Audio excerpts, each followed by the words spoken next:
देखो भाई, आज का जो हमारा टॉपिक है, टॉपिक का नाम क्या है? सबसे पहले जो टॉपिक है जिसे हम लोग बोलते हैं लाइफ प्रोसेस। बेसिकली अगर बात करी जाए, हमारा ये रिवीजन सेशन है, तो इसमें हम लोग क्या पढ़ेंगे? लाइफ प्रोसेस के बारे में। लाइफ प्रोसेस के आपके टोटल 4 पार्ट रहेंगे। पार्ट में जो आपका सबसे पहला पार्ट है, जिसे हम बोलते क्या है, पहले पार्ट का नाम हो जाएगा न्यूट्रिशन। तो उससे पहले हम इसकी बेसिक इंट्रोडक्शन जान लेते हैं, लाइफ प्रोसेस का होगा क्या। देखिए, सबसे पहले इस चैप्टर की अगर बात करी जाए, लाइफ प्रोसेस के अंदर लाइफ प्रोसेस के टोटल 4 डिवीजन होते हैं। पहला डिवीजन होता है जिसे बोला जाता है न्यूट्रिशन, दूसरा होता है जिसे बोला जाता है रेस्पिरेशन, तीसरा होता है जिसे बोला जाता है एक्सक्रीशन, चौथा होता है जिसे बोला जाता है ट्रांसपोर्टेशन। ट्रांसपोर्टेशन पहले आ जाता है, एक्सक्रीशन बाद में आ जाता है, कोई लोड लेने वाली बात नहीं है। चलिए आप जरा बात कर दी जाए यहाँ पर स्टार्टिंग से। सबसे पहली कंडीशन इसमें जो है आपकी इस चैप्टर की, वो क्या है? चैप्टर की बात स्टार्ट कर लेते हैं सबसे पहले कि लाइफ प्रोसेस होती क्या है।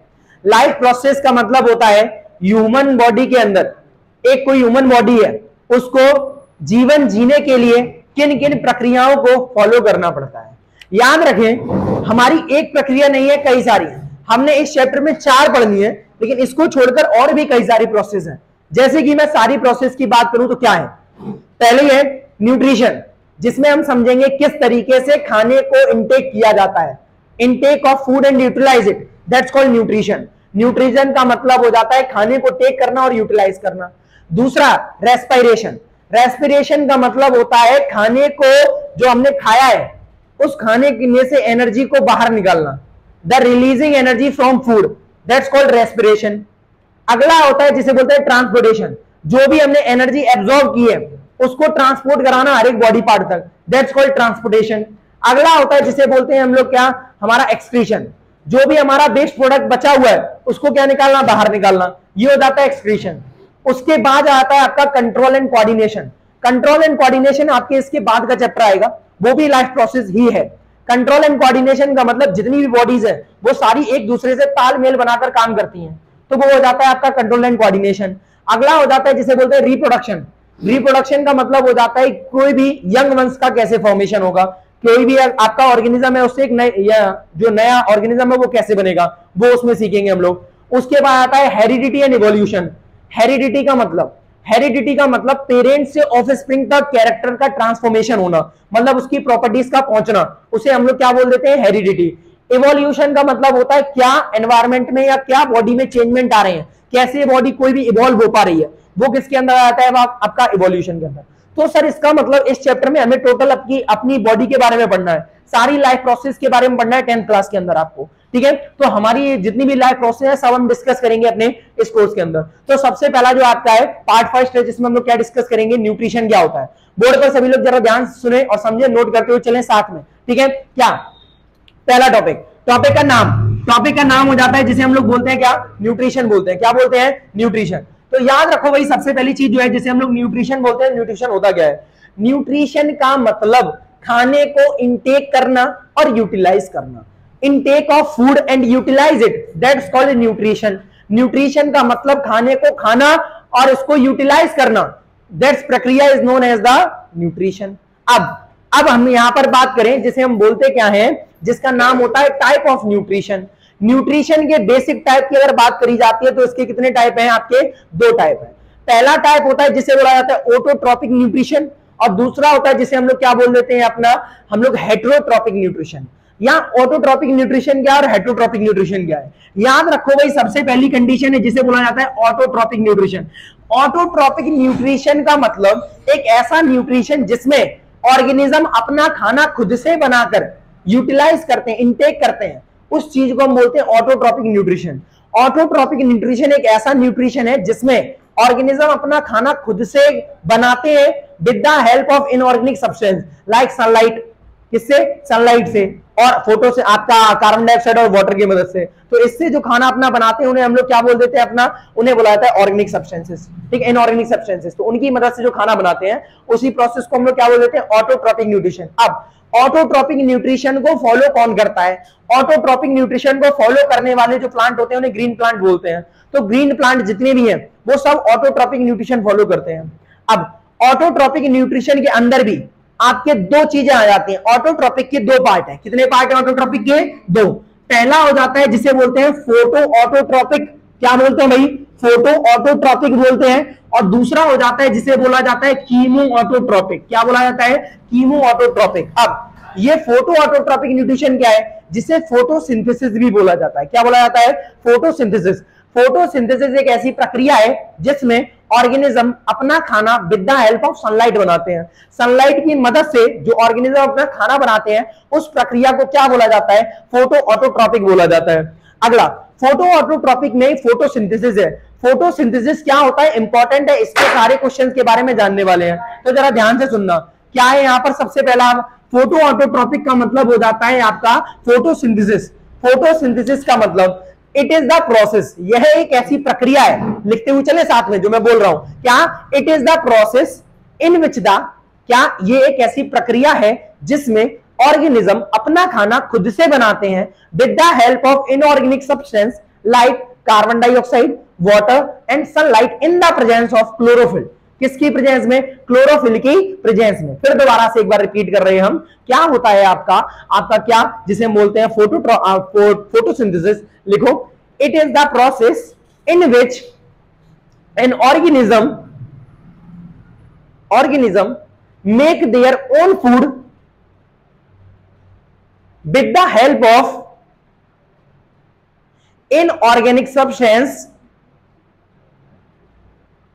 inorganic substance like carbon dioxide, water and sunlight,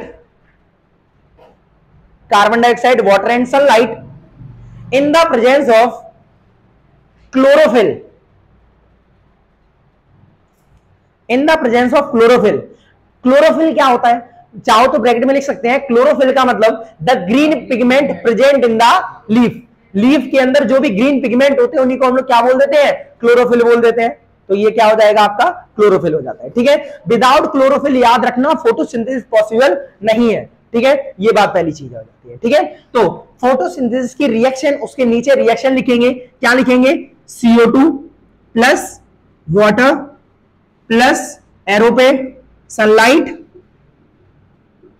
एरोपे sunlight in the presence of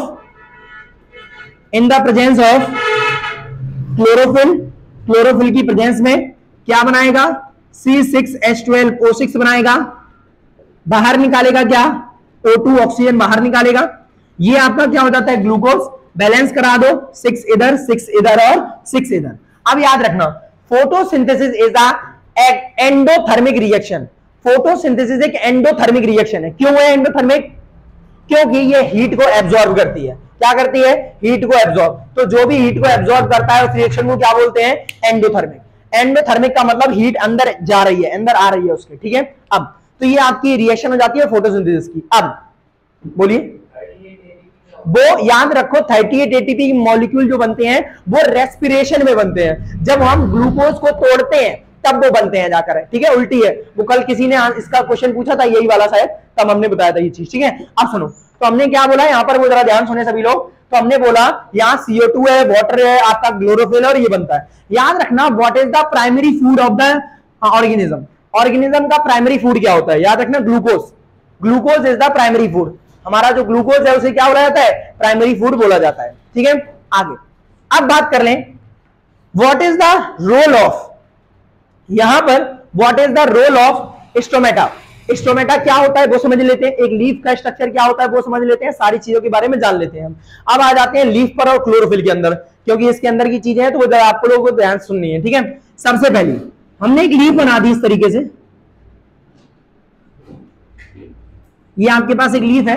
अगर मैं यहां पर बात करूं, सबसे पहले याद रखो, अगर मैंने इस लीफ को, इस वाले पार्ट को जूम करके देखा, बहुत हद तक क्या कर दिया, जूम कर दिया, तो इस पार्ट में हम लोगों को देखने को क्या मिला। सबसे पहले याद रखना, मैं इसे इरेज कर रहा हूं, नोट डाउन आपने कर दिया होगा आई थिंक। ठीक है, क्या बोला हमने, यहां पर एक जो लीफ रहती है, लीफ के ऊपर 2 एपिडर्मिस होते हैं। क्या होते हैं, epidermis. What do you mean by the epidermis. Epidermis का मतलब हो जाता है ऊपर की ये सेल्स या टिश्यू हो जाते हैं, एपिडर्मिस टिश्यूज। ठीक है, ये ऊपर की सेल्स को ही बोलते हैं। अब याद रखना, हमारी लीफ के ऊपर एक हाइड्रोफोबिक लेयर प्रेजेंट होती है। That hydrophobic layer is known as the cuticle layer. क्या बोलते हैं जिसे, क्यूटिकल लेयर, क्यूटिकल लेयर एक ऐसी लेयर होती है जो लीफ के ऊपर रहती है। आपने देखा होगा आपकी जो लीव्स होती है उनके अगर पानी चला जाता है उनके ऊपर, वो एब्जॉर्ब नहीं करती हैं, उनके ऊपर वो ड्रॉप बनी रहती है, और जैसी लीफ को उल्टा किया वो नीचे फिसल जाएगी। ऐसा नहीं वो पूरे में फैल जाती हो, वहां फैलती नहीं है, वाटर को बहुत दूर रखती है अपने आप से, इसीलिए उसे हाइड्रोफोबिक बोला जाता है। हाइड्रोफोबिक का मतलब जो वाटर को रिपल करता हो, ठीक है, उससे चिपके ना वो, ठीक है, बिल्कुल भी चिपकता नहीं है। तो इसके ऊपर एक क्यूटिकल लेयर होती है लोअर एपिडर्मिस के नीचे, ठीक है, लोअर एपिडर्मिस पे क्यूटिकल लेयर होती है। अब ये लोअर एपिडर्मिस जो है, लोअर एपिडर्मिस पे क्यूटिकल लेयर है, ये क्यूटिकल लेयर एक सब्सटेंस से बनी होती है जिसे क्यूटिन सब्सटेंस बोलते हैं। क्या बोलते हैं? Cutin substance. ये हाइड्रोफोबिक होता है, इसे याद रखना, क्यूटिकल लेयर होती है। अब इस लोअर एपिडर्मिस पे ही कुछ चीजें प्रेजेंट होती हैं, छोटे छोटे होल्स प्रेजेंट होते हैं। इन होल्स को हम बोलते क्या है, वो जरा ध्यान सुनना। ये आपके बीन टाइप की शेप होते हैं। बीन टाइप का शेप का मतलब क्या हो जाता है, इस तरीके का शेप रहता है जिसमें बीच में आपकी क्या रहती है, हल्का सा पोर रहता है। अब इसी को हम बोलते हैं stomata. Stomata are present in the lower epidermis, आपके लोअर एपिडर्मिस में प्रेजेंट रहते हैं। अब stomata are the small pores which is present in the leaf, leaf पर ये आपके पोर्स प्रेजेंट रहते हैं। What is the working of the and role of the stomata? Stomata का रोल, पहला एक्सचेंज ऑफ गैसेस, गैसेस की exchange में मदद करता है। क्वेश्चन याद रखना जो भी मैं बोल रहा हूं पेपर में आते हैं, सेम एज इट इज। क्या? What is the role of the stomata? Stomata का रोल पहला हो जाता है एक्सचेंज ऑफ गैसेस में मदद करते हैं। दूसरा ट्रांसपिरेशन। ट्रांसपिरेशन का मतलब क्या हो जाता है? ट्रांसपिरेशन का मतलब होता है ये एक ऐसी प्रक्रिया होती है, यह एक ऐसी प्रक्रिया होती है जिसके अंदर होता क्या है कि आपका जो एक्सेस वाटर होता है वो बॉडी से रिमूव आउट कराने में मदद करता है। तो एक्सेस वाटर को जो रिमूव आउट कराने में मदद करता है उसी प्रोसेस को हम बोलते हैं ट्रांसपिरेशन। क्या बोलते हैं भाई? ट्रांसपिरेशन। अगला दूसरा काम हो जाता है, अब यहां पर इन स्टोमेटा की ओपनिंग और क्लोजिंग कराने में मदद कौन करता है? याद रखो, उन्हें बोलते हैं गार्ड सेल्स। गार्ड सेल्स क्या है? ये जो आपको दिख रही है इन्हीं को हम गार्ड सेल्स बोलते हैं, इन्हीं को गार्ड सेल्स बोला जाता है। अब इन गार्ड सेल्स का काम क्या होता है? गार्ड सेल्स का काम होता है ओपनिंग एंड क्लोजिंग कराने का।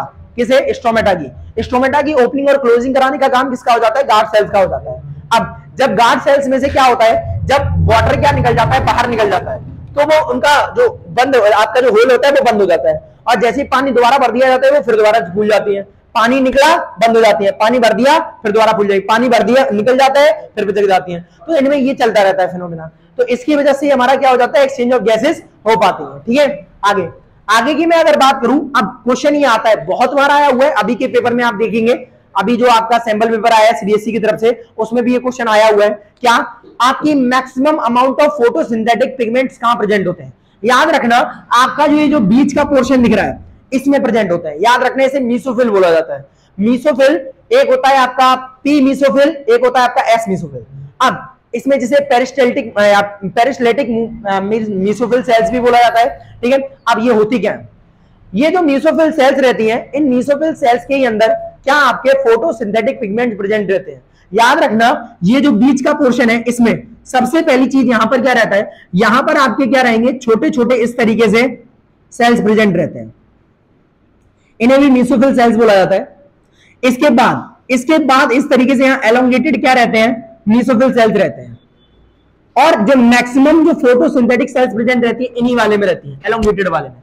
तो याद रखना, आपके जो फोटोसिंथेटिक पिगमेंट है, मतलब क्लोरोफिल है, एक्चुअली में जो क्लोरोफिल है वो कहां प्रेजेंट होगा, मीसोफिल के अंदर प्रेजेंट होगा। कहां प्रेजेंट होगा? मीसोफिल। जो मैंने चीज बताई है उसे याद रखना, बहुत ज्यादा आती है पेपर में, मैंने इसीलिए इसे हाईलाइट करके बताया है। ठीक है, आपको 110% ये देखने को मिलेगा पेपर में अभी। ठीक है, तो याद रखना, क्या? Where is the maximum amount of photosynthetic pigment are present? Photosynthetic pigment कहां प्रेजेंट होते हैं? आपके मीसोफिल सेल्स में। कहां प्रेजेंट होते हैं? मीसोफिल सेल्स में। याद रखेंगे इसे। आगे अब आ जाते हैं अपने टॉपिक पे, क्या कि यहां पर हमारी लीफ को किस किस चीज की जरूरत है और किसकी जरूरत नहीं है, हमें किन किन चीजों की जरूरत पड़ती है। अब आ जाते हैं कुछ 3 क्वेश्चन है आपके जो आपको याद रखने पेपर में पूछे जाते हैं। नेम द सब्सटेंस, एक ऐसे सब्सटेंस का नाम बताओ जो हमारी लीफ में से, मेरी बात जरा ध्यान सुने सभी लोग, क्या आपको यह क्वेश्चन पूछा जाता है, name the substance which is used to detect the starch present in the leaf. एक ऐसा सब्सटेंस जो क्या करता है, ये डिटेक्ट करता है, पता करता है कि उस लीव्स में आपका स्टार्च है या नहीं है, उसे बोलते हैं आयोडीन सॉल्यूशन। क्या बोलते हैं? Iodine solution. तो याद रखना, आयोडीन सॉल्यूशन क्या होता है, एक ऐसा सॉल्यूशन होता है जिसका काम होता है स्टार्च को पता करना उस लीफ के अंदर वो है या नहीं है। ये क्या करता है, ये आपका जो नॉर्मल कलर है, ब्राउन कलर है, उसको वो ब्लू कलर में चेंज कर देता है। अगर ये ब्राउन से ब्लू में चेंज कर दिया लीफ को, तो वो क्या कर देता है, यहां पर ये पता लग जाता है कि उसके अंदर स्टार्च है। और अगला एक और क्वेश्चन आता है, एक और क्वेश्चन आता है, उस लीफ में से पहले उस कलर को रिमूव कराना पड़ता है जो ग्रीन कलर होता है। उस ग्रीन कलर को रिमूव कराने में हम किस चीज की मदद लेते हैं, तो याद रखना एल्कोहल का। एल्कोहल में सबसे पहले लीफ को वॉश किया जाता है जिससे वो ग्रीन कलर है वो रिमूव हो जाए। रिमूव होने के बाद फिर उस पर आयोडीन डाल के देखते हैं। आयोडीन डाल के देखा और आयोडीन ने उसके कलर को ब्लू में चेंज कर दिया, तो इसका मतलब उसके अंदर स्टार्च प्रेजेंट है। तो स्टार्च को डिटेक्शन में मदद कौन करता है, आयोडीन करता है। ये क्वेश्चन इंपॉर्टेंट थे, याद रखना। तो ये हमारा पूरा टॉपिक इसका था, आपका ऑटोट्रॉपिक था। ऑटोट्रॉपिक में फोटोसिंथेसिस का था। अब फोटोसिंथेसिस के बाद अगली चीज आती है जिसे बोलते हैं कीमो ऑटोट्रॉपिक। अच्छा भाई याद रखो, कीमो ऑटोट्रॉपिक का मतलब क्या हो जाता है। कीमो ऑटोट्रॉपिक का मतलब होता है ये ऐसी तरीके की ऑटोट्रॉपिक रिएक्शन होती है जिसमें हम केमिकल्स की मदद से अपने खाने को बनाते हैं। इसको जो बनाता है सब्सटेंस या ऑर्गेनिज्म है, उसका नाम हो जाता है यूग्लिना। यूग्लिना एक ऐसा ऑर्गेनिज्म है जो आपका ऑटोट्रॉपिक भी होता है और हेटरोट्रॉपिक भी होता है। वो अपना खाना खुद से भी बना सकता है और किसी दूसरे को भी खा सकता है। इस चीज को याद रखना। तो यूग्लिना आपका डुअल नेचर शो करता है, आपका ऑटोट्रॉपिक भी होता है और आपका हेटरोट्रॉपिक भी होता है। चले आगे, अब जरा ध्यान सुनो। अगली कंडीशन यहां पर क्या है वो जरा ध्यान सुने सभी लोग। अगली कंडीशन आ जाती है इसमें कि आपका कीमो ऑटोट्रॉपिक के बाद हेटरोट्रॉपिक क्या होता है। याद रखो भाई, हेटरोट्रॉपिक न्यूट्रिशन क्या होता है। हेटरोट्रॉपिक न्यूट्रिशन का मतलब हो जाता है यह एक ऐसा न्यूट्रिशन है जिसमें ऑर्गेनिज्म अपना खाना खुद से ना बनाने के बजाय किसी दूसरे से ऑब्टेन करते हैं। वो अपना खाना खुद से नहीं बना पाते हैं, तो उस तरीके की रिएक्शन को क्या बोल देते हैं हम लोग, उस तरीके की रिएक्शन को क्या बोला जाता है, आपका हेटरोट्रॉपिक रिएक्शन। अब हेटरोट्रॉपिक रिएक्शन के बेसिकली 3 टाइप है, होते तो 4 है लेकिन 3 हमें अभी पढ़ना है 10th क्लास में। पहला टाइप हो जाता है जिसे हम लोग बोलते क्या है, जिसका नाम होता है सैप्रोफाइटिक न्यूट्रिशन। दूसरा हो जाता है जिसे बोलते हैं पैरासाइटिक न्यूट्रिशन और तीसरा हो जाता है जिसे बोलते हैं होलोजोइक न्यूट्रिशन। सबसे पहली चीज आती है जिसे हम लोग बोलते हैं क्या है आपका, जिसे बोला जाता है आपका सैप्रोफाइटिक न्यूट्रिशन। सैप्रोफाइटिक न्यूट्रिशन एक ऐसा न्यूट्रिशन है जिसमें ऑर्गेनिज्म क्या करते हैं, अपना खाना बनाते हैं by the help of dead and decaying matter. जब कोई चीज सड़ जाती है, जब कोई भी चीज सड़ जाती है, मरने वाली होती है, मर जाती है, तो उस पे जो ऑर्गेनिज्म ग्रो करते हैं और अपने खाने को ऑब्टेन करते हैं, बनाते हैं, उससे खाना लेते हैं, न्यूट्रिएंट को ऑब्टेन किया जाता है, तो उस तरीके के न्यूट्रिशन को क्या बोला जाता है, सैप्रोफाइटिक न्यूट्रिशन। तो याद रखना, saprophytic nutrition are those nutrition, ये एक ऐसा न्यूट्रिशन होता है जो डेड एंड डिकेइंग प्लांट से अपने न्यूट्रिएंट को गेट करता है। उस तरीके की न्यूट्रिशन को क्या बोलते हैं, अपना सैप्रोफाइटिक न्यूट्रिशन बोलते हैं। आगे सैप्रोफाइटिक न्यूट्रिशन के बाद अगली कंडीशन क्या आ जाती है, सैप्रोफाइटिक न्यूट्रिशन के एग्जांपल क्या है। याद रखो, सैप्रोफाइटिक न्यूट्रिशन के एग्जांपल क्या हो जाते हैं यहाँ पर। सबसे पहला हो जाता है जिसे बोलते हैं मशरूम। क्या बोलते हैं, मशरूम। फंगी, मशरूम हो जाता है, फंगी हो जाता है, ये आपके कैसे हैं, सैप्रोफाइटिक के एग्जांपल होते हैं। अगला हो जाता है जिसे हम लोग बोल देते हैं क्या, पैरासाइटिक न्यूट्रिशन। पैरासाइटिक न्यूट्रिशन एक ऐसा न्यूट्रिशन होता है जिसमें ऑर्गेनिज्म क्या करते हैं, होस्ट बॉडी से बिना किसी दूसरे ऑर्गेनिज्म को मारे उससे क्या करते हैं, न्यूट्रिएंट को ऑब्टेन करते हैं। तो उस तरीके के न्यूट्रिशन को हम लोग क्या बोल देते हैं, पैरासाइटिक न्यूट्रिशन। तो parasitic nutrition are those nutrition in which the organism obtain their nutrient from the host body, बिना किसी दूसरी बॉडी को मारे उससे क्या करना, न्यूट्रिएंट को ऑब्टेन करना। फॉर एग्जांपल मॉस्किटो में मारते तो है नहीं, वो हमसे क्या करते हैं, अपने न्यूट्रिएंट को लेते हैं, मतलब खून पीते हैं, और खून के अंदर क्या होता है, अपने सारे न्यूट्रिएंट प्रेजेंट होते हैं, एनर्जी वगैरह सब। दूसरा लीच हो जाती है, लीच होती है जो चिपक जाती है फिर हटती नहीं है, नमक डालो फिर हट जाती है, और नमक डालने से वो मर भी जाती है, ये याद रखना। तो भाई सभी लोग याद रखें, हम लोग लीच पे नमक नहीं डालना चाहिए। अगर आप लीच पे नमक डाल दोगे तो वो मर जाएगी। ऐसा क्यों, क्योंकि लीच में आपका 80% तक वाटर प्रेजेंट होता है, और अगर उसके ऊपर नमक डाल दिया जाता है तो नमक उसके सारे वाटर को बाहर निकाल देता है और वो सूखने लगती है, तुरंत सुखड़ जाएगी और वो मर भी जाती है। अगर आपने दोबारा उस पर पानी डाल दिया तो वो सही हो जाएगी। तो अगर आपको उस पर हटाना है तो नमक डालो, वो हट जाएगी, फिर दोबारा तुरंत पानी जरूर डाल देना, अदरवाइज वो मर सकती है। ठीक है, आगे अगली कंडीशन क्या हो जाती है, कुछ बच्चे हैं जो बोल रहे हैं मर जाने दो, कैसे लोग हैं अत्याचारी। ठीक है, अगली कंडीशन क्या है वो जरा ध्यान सुनेंगे सभी लोग, जिसे हम लोग बोलते क्या है, अपना पैरासाइटिक के बाद होलोजोइक। तो होलोजोइक न्यूट्रिशन एक ऐसा न्यूट्रिशन है जिसमें जो ऑर्गेनिज्म है अपना खाना सॉलिड फूड के मदद से लेते हैं, सॉलिड फूड खाते हैं। कहने का मतलब ये है, वो खाने को पहले खाएंगे, चबाएंगे, उसके अंदर सारी की सारी आपकी लाइफ प्रोसेस, मतलब कि आपकी न्यूट्रिशन की सारी प्रोसेस वर्क करेंगी, तब वो खाना क्या होता है, पचता है। तो इस प्रोसेस में याद रखेंगे सबसे पहले क्या होगा आपका, इस प्रोसेस में सबसे पहली कंडीशन हो जाती है कि वो पहले अपने खाने को क्या करते हैं, यहाँ पर टेक करेंगे, देन चबाएंगे, चबाने के बाद उसमें डाइजेशन होगा, उसके बाद उसका एब्जॉर्प्शन होगा, एसिमिलेशन होगा, सारी प्रोसेस होती है। तो उसे हम लोग बोल देते हैं होलोजाइट, जिसके अंदर आपके जितने भी ऑर्गेनिज्म है, आपके बड़े ऑर्गेनिज्म है, एनिमल्स है, वो सारे आ जाते हैं इसके अंदर। ठीक है, तो ये आपका हो जाता है आपका हेटरोट्रॉपिक का टाइप। ठीक है, अगली कंडीशन हो जाती है जिसे हम बोलते क्या है, वो जरा ध्यान सभी लोग सुने और समझे उसे। अगली कंडीशन आपकी हो जाती है जिसे हम बोलते हैं क्या, हेटरोट्रॉपिक के बाद अब आ जाता है न्यूट्रिशन इन अमीबा, कि जो अमीबा है वो किस तरीके से न्यूट्रिशन को गेट करता है। सभी लोग नोट डाउन करें, टॉपिक का नाम डाल दें, nutrition amoeba most important topic है। आपका क्वेश्चन 110% बनता है, आपका डायग्राम आता है, कई बार हमने पहले भी करा रखा है, तो सभी लोग कॉपी पेंसिल निकाले और लिखना स्टार्ट कर दें। ठीक है, चलिए देखो भाई, अगर हम यहां पर बात करें बेसिक, सबसे पहले nutrition in amoeba, nutrition in amoeba की अगर मैं बात करता हूं, वो जरा ध्यान सुनना, हम बोलते क्या है इसे। ठीक है, सबसे पहली कंडीशन हो जाती है यहां पर क्या है आपका, न्यूट्रिशन अमीबा। सबसे पहला अमीबा याद रखो, अमीबा एक ऐसा ऑर्गेनिज्म है जिसका कोई परफेक्ट शेप और साइज नहीं होता, रैंडम स्ट्रक्चर होता है। दूसरा, अमीबा रहता है, अमीबा आपका नॉर्मली पाया कहां जाता है, आपके डर्टी वाटर में, या आपका कहां पर सी वाटर में भी पाया जाता है, जो पॉन्ड वगैरह में होता है। ठीक है, उसके अंदर ये पाया जाता है। ठीक है, अब याद रखना ये फ्रेश वाटर में, आपका अगर गूगल पे सर्च करोगे तो आपको ये बोलेंगे फ्रेश वाटर में भी पाया जाता है। फ्रेश वाटर याद रखना, फ्रेश वाटर जो आप लोग नॉर्मल पानी पीते हो उसके अंदर नहीं होगा, वो आपका जो पॉन्ड वगैरह में जो पानी रहता है उसके अंदर वो प्रेजेंट रहता है। ठीक है, आगे अगली कंडीशन क्या हो जाती है, जरा ध्यान सुनो। अमीबा है, अमीबा के सबसे पहले ये हो जाती है इसकी सेल मेम्ब्रेन, सेल मेम्ब्रेन के अंदर रहता है इसका, जिसे बोलते हैं इसका न्यूक्लियस, क्या बोल देते हैं, न्यूक्लियस। न्यूक्लियस के बाद अगली चीज आती है, इसे बोलते हैं इसके अंदर का जो भी सब्सटेंस बना रहता है, इसे बोलते हैं साइटोप्लाज्म, और भी इसके अंदर सारे सेल ऑर्गेनिज्म होते हैं, हमें सारे शो नहीं कर रहे हैं। ठीक है, अब ये आपका ऑर्गेनिज्म है जिसे हम लोग क्या बोल देते हैं, आपका अमीबा। अमीबा एक यूनिसेलुलर ऑर्गेनिज्म है, मतलब एक सेल से बना हुआ ऑर्गेनिज्म रहता है। ठीक है, इसका जो खाना रहता है जिसे हम लोग बोलते हैं पैरामीशियम, जो कि किस शेप का होता है, चप्पल शेप का होता है।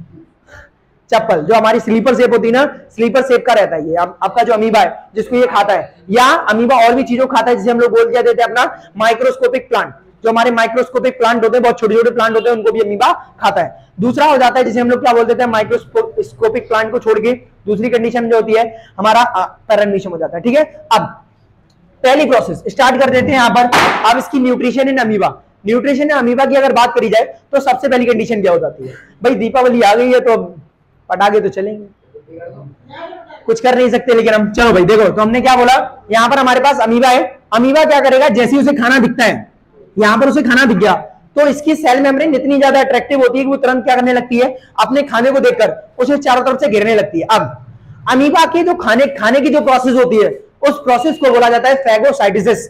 फैगोसाइटोसिस एक ऐसी प्रोसेस है जिसमें अमीबा अपने खाने को इंटेक करता है, उस प्रक्रिया को फैगोसाइटोसिस बोला जाता है। भाई याद रखो, आपको हर एक टॉपिक मिल जाएगा, तो उसको जरा ध्यान से सुनो और समझो, ऐसा कोई टॉपिक नहीं रह जाएगा जो आपको पेपर में आएगा यहाँ छूट जाए, तो बस उसे सुनते रहो, समझते रहो, नोट डाउन करते रहो, अदरवाइज आप भूल जाओगे गारंटेड। मैंने अभी एक टॉपिक बोला फैगोसाइटोसिस, मैं कुछ देर बाद पूछूंगा, देखना भी बच्चों से, वो सबके मन में गायब होगा।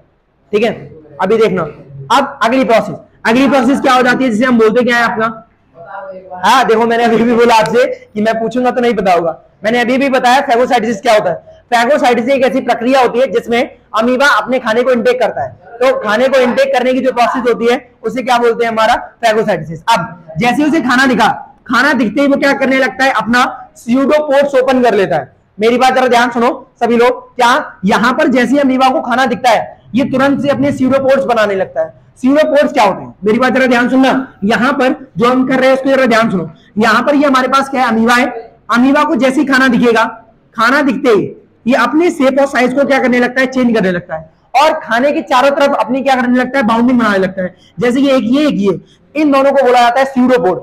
स्यूडोपोड का मतलब हो जाता है amoeba, mouth of the amoeba. ये फिंगर लाइक प्रोजेक्शन होता है, जिससे वो इस तरीके से अमीबा क्या करता है, खाने को एनगल्फ करना स्टार्ट कर देता है। ठीक है, तो यहाँ पर ये जो चीज दिख रही है इसे स्यूडोपोड बोला जाता है। तो what is the mouth of the amoeba, amoeba का माउथ होता है जिसे स्यूडोपोडिया बोला जाता है, और अगर उसे सिंगुलर में बोलेंगे तो हम लोग क्या हो जाता है, स्यूडोपोड्स हो जाते हैं। ठीक है, अब तो जैसे ही इसने क्या किया, खाने को क्या किया, इंटेक किया, इंटेक करते ही यहाँ पर क्या करने लगता है, इनर लाइनिंग आ जाती है। अब खाने को इसने क्या कर लिया, जैसे ही अपना क्या करता है, पूरा का पूरा इसे क्या कर लेता है, इनगल्फ कर लेता है। इस तरीके से क्या कर लेता है, वो इनगल्फ करना क्या कर देता है, स्टार्ट। इसके अंदर क्या है, यहाँ पर खाना है, खाने को क्या कर लेता है, पूरा का पूरा इनगल्फ कर लेता है, और कुछ टाइम बाद ये क्या कर जाता है, पूरा खाना उसकी बॉडी के अंदर पहुंच जाता है। इस तरीके से एक चीज बन जाती है जिसे हम बोलते हैं फूड वैक्यूल।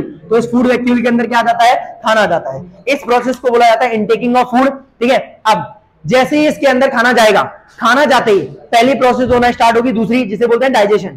अब ये जो फूड वैक्यूल है, food vacuole is the stomach of the amoeba. Amoeba का जो स्टोमक होता है जिसे फूड वैक्यूल हो जाता है। अब जैसे ही जो है आपका अमीबा है, अमीबा क्या करेगा, खाने को क्या करेगा, इनटेक करेगा। इनटेक करने के बाद अपने अब डाइजेशन को स्टार्ट करेगा। उसके फूड वैक्यूल के अंदर सबसे पहले कुछ चीजें रहती हैं, क्या, एंजाइम। एंजाइम क्या है, एंजाइम का मतलब हो जाता है ये ऐसे सब्सटेंसेस होते हैं जो खाने को छोटे छोटे पीसेस में तोड़ने का काम करते हैं। क्या, एंजाइम ऐसी चीजें हो जाती हैं जो खाने को छोटे छोटे पीसेस में तोड़ने का काम करती है। तो ये क्या कर देती है, खाने को छोटे छोटे पीसेस में तोड़ने का काम करना स्टार्ट कर देती है। आगे अगली कंडीशन क्या हो जाती है, तो ये क्या करेंगे, खाने को भाई क्या करेंगे, तोड़ेंगे। अब खाना जैसे ही क्या हो जाता है, ब्रेक डाउन हो जाता है। ब्रेक डाउन होने के बाद अगली प्रोसेस में क्या होता है, ये पूरा का पूरा खाना क्या होने लगता है, स्प्रेड हो जाता है, पूरे में पूरी बॉडी में क्या हो जाता है, फैल जाता है। इसी चीज को हम लोग क्या बोल लेते हैं, अपना इसी प्रोसेस को बोला जाता है क्या, एब्जॉर्प्शन। क्या बोला जाता है, एब्जॉर्प्शन। एब्जॉर्प्शन और एसिमिलेशन, जिसमें क्या होगा, ये खाना पूरी बॉडी एब्जॉर्ब करेगी और एसिमिलेशन का मतलब हो जाता है अपनी ग्रोथ को कराएगी। ठीक है, तो इस प्रोसेस को हम लोग एब्जॉर्प्शन और एसिमिलेशन बोल देते हैं, जिसमें वो खाने को एब्जॉर्ब करती है पूरी बॉडी और एसिमिलेट करा देती है। लास्ट प्रोसेस होती है जिसे बोला जाता है क्या आपका, जिसे बोला जाता है इजेशन। इजेशन में कोई भी सेल बॉडी क्या हो जाती है, कहीं से भी जो सेल मेम्ब्रेन है वो ब्रेक होती है और जो भी आपका एक्सक्रीटरी वेस्ट होता है उसको क्या निकाल देती है, बाहर निकाल देती है। तो इस प्रक्रिया को क्या बोला जाता है आपका, इस प्रक्रिया का नाम क्या हो जाता है, जिसे हम बोलते हैं क्या, अपना एक्सक्रीशन बोलते हैं। क्या बोलते हैं, एक्सक्रीशन। तो सबसे पहला होता है आपका इंजेशन, जिसमें खाने को इनटेक किया जाता है। दूसरा होता है आपका डाइजेशन। डाइजेशन में क्या किया जाता है, खाने को पचाया जाता है। डाइजेशन के बाद होता है एब्जॉर्प्शन और एसिमिलेशन, जिसमें खाने को एब्जॉर्ब करने के बाद पूरी बॉडी को क्या किया जाता है, उसमें एसिमिलेट किया जाता है, मतलब बॉडी की ग्रोथ कराई जाती है। और लास्ट में जो भी वेस्ट प्रोडक्ट बचता है उसको क्या निकाल दिया जाता है, बाहर। तो ये सारी क्या हो जाती है, आपकी अमीबा की प्रोसेस हो जाती है, जो आपको याद रखनी है। ठीक है, ये सबसे पहली बेसिक प्रोसेस है जिसे याद रखना है। ये हमारा पूरा टॉपिक इसका था, आपका न्यूट्रिशन इन अमीबा तक हो गया। आपका एक टॉपिक बचा हुआ है जिसे बोलते हैं न्यूट्रिशन इन ह्यूमन बीइंग, जिसकी अलग से एक वीडियो बनाएंगे हम लोग। ठीक है, स्यूडोपोड्स।